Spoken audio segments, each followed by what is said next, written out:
I think it was disgraceful of this violence to have broken out.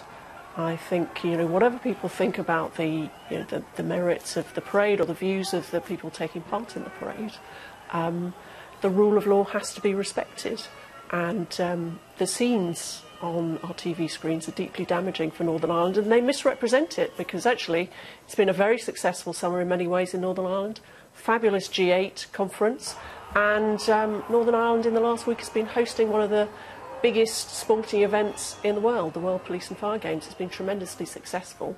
It's a real shame that we've seen a step backwards last night with a resumption of street disorder. But that's the problem, isn't it? Because you have had these really good, positive events, but interspersed between them, particularly through the marching season, have been riots, have been disturbances, have been scenes like we saw last night in Belfast. Is dialogue failing? Well, there are encouraging signs of efforts to undertake work to address sectarianism, bring people together. An ambitious programme announced by the First and Deputy First Minister. There's going to be a working group on parading and flags chaired by a heavyweight US figure.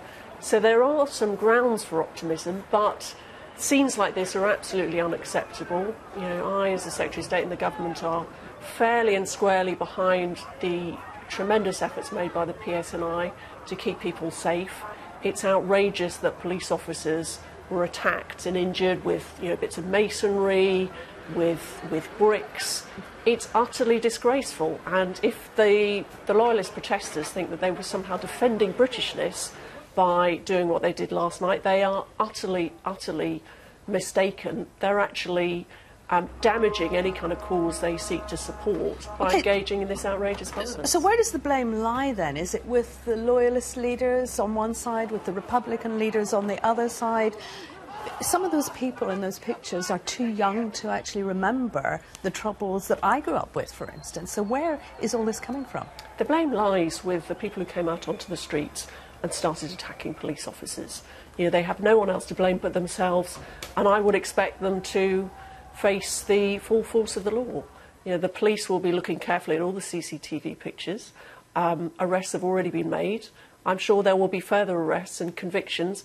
And remember, rioting is a very serious offence. So I'm sure people will end up in prison. Is the Parades Commission failing, though, considering what we've seen over the summer?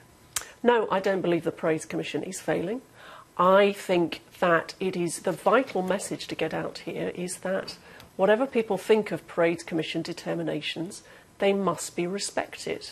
And everyone suffers in Northern Ireland as a result of these kind of street disturbances. They are thankfully confined to a very narrow area, but they poison people's attitude to Northern Ireland around the world. Because those are the headlines that people are seeing at the end of the day. And the reality is Northern Ireland's a great place to visit, incredibly friendly, scenically beautiful, fabulous place to invest, to set up a business, but it makes it much harder to convince the rest of the world of that if people come out and hurl bricks at police officers.